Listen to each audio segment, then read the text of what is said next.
Hi everyone, welcome to chemistry. This will be the first video in several for chapter 1, which is all about chemistry, matter, and measurement.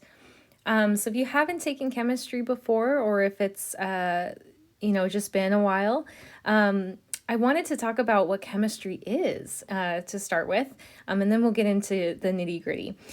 So chemistry is often referred to as the central science. So if you look here at this graphic, you'll notice chemistry is right in the middle, and then it has branches over to these different areas of scientific study. So things like physics, biology, medicine, geology.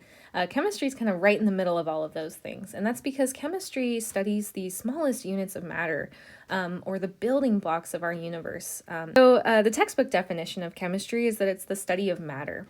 And matter is anything that has mass and takes up space. So something like if you're drinking coffee right now, that coffee cup is matter. It has a mass and it takes up space. Your matter, the desk that you're sitting at is matter. And what is mass? Mass is the measure of the amount of matter that's in an object. Okay, so you could think of it like when you look at this coffee cup, right? We can get the mass of that coffee cup, and what that mass tells us is how much matter is in that coffee cup. And this is different from weight. So a lot of times you'll hear people kind of use mass and weight interchangeably, but they're two different things. So you'll find that an object actually has the same mass on Earth and the moon, but it weighs more on Earth. Why is that? Well, that's because weight is actually a measure of the force of gravity acting on an object. Okay, so if you've taken physics, you might be familiar with this already. If you've taken other chemistry classes or anything like that. But yeah, just trying to get in the habit of distinguishing between these two measurements because they are different things. Okay. So we classify matter into two separate categories as scientists. We talk about the physical properties of matter, and then we also talk about the chemical properties of matter.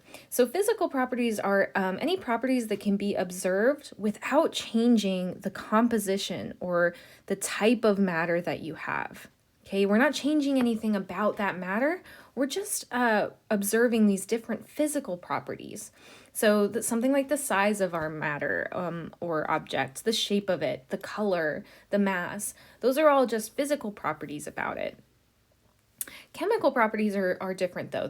These are characteristics that describe how matter changes in chemical structure or composition. So things like, is it flammable, right? Does it react to things? Is it toxic? Those are all kinds of chemical properties that you can use to describe different types of matter. So this can be kind of confusing at first. So let's just go ahead and use an example. So something that we're all familiar with, right? The copper penny. Before 1983, pennies were actually about 95% copper. But now they're actually made with zinc and they're just coated with copper. So we can describe kind of the physical properties of copper, right? We can say, okay, we know the density of copper, we know the melting point. And we'll talk about density in a little bit here. We know the boiling point. We can look at the appearance and kind of describe what it looks like. Those are all physical properties of copper. We can also look at chemical properties of copper. So if you've been to see the Statue of Liberty, you might have noticed that it's got this like bright kind of greenish blue color, or you might see pictures of it, right? Like we've got over here. And for many of us, when we think about and imagine the Statue of Liberty, we imagine it in that blue-green color.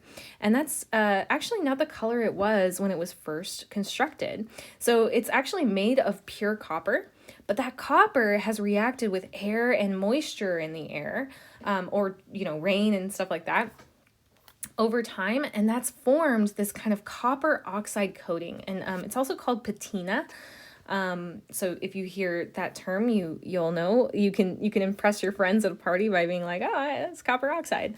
So the pure copper reacts with the air and moisture, and it forms copper oxide, and that has this kind of bluish green color. So this is an example of a chemical property of copper. The fact that copper reacts with air and water and it turns this kind of blue-green color. That's That's an example of a chemical property of copper. So anytime you see these kind of practice slides on these videos, I want you to pause the video and try it out yourself and then come back and see, and we can talk about it together.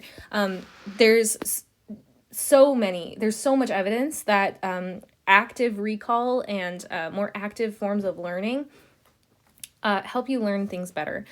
So trying to kind of think through these practice problems before I give you the answer is a really good study tip, and one that you can use throughout the rest of your schooling. So I'll get off my soapbox, but let's go ahead and try this out. So pause the video, try to answer these questions, and then come back. All right, so what are some physical properties of water? So I thought of a couple examples, but you might have thought of some different ones, and that's okay. One of the things I wrote down was that it's clear in color, or clear color, right? So I'm kind of thinking of tap water, but it might not be clear if you're looking at lake water or something like that. But clear in color, I also thought of it's got, you can vary the temperature, right? So, and then also when you vary the temperature, it changes the state it's in. So it could be in the liquid, solid, or gaseous state, right? Depending on the temperature it's at. So those are kind of like the physical properties of water, or some examples of those, right? That includes like boiling point, temperature, freezing point, etc. And then as for chemical properties of water, some things I thought about, the first thing I thought about was that it's not flammable. So water is not flammable. We use it to put out fires.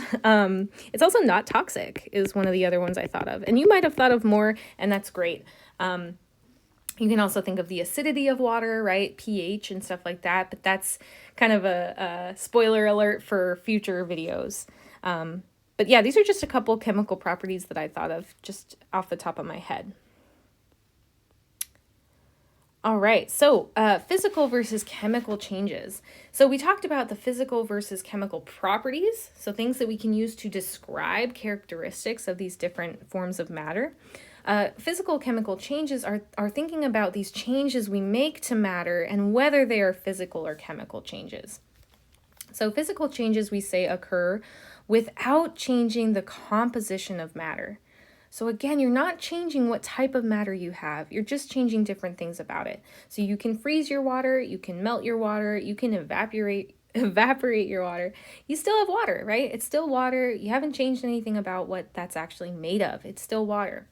But chemical changes are when you change the composition of matter, right? So you take a piece of paper and you burn it. That is no longer paper anymore, right? It's now a new chemical substance. It's different. Copper reacting with air and water to form copper oxide, right? Copper oxide is not the same thing as copper. You've changed it. It's a chemical change that's occurring.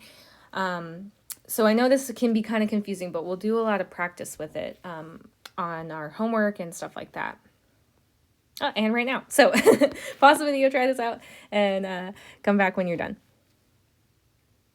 All right, so classify the following as a physical change or a chemical change. So something like ice cream melting, did you say that was physical or chemical? Yeah, that one's just physical, right? I know it's kind of a bummer when your ice cream melts, but it's still ice cream. You can still eat it. It's still ice cream. It's just kind of not as good. But that's a physical change.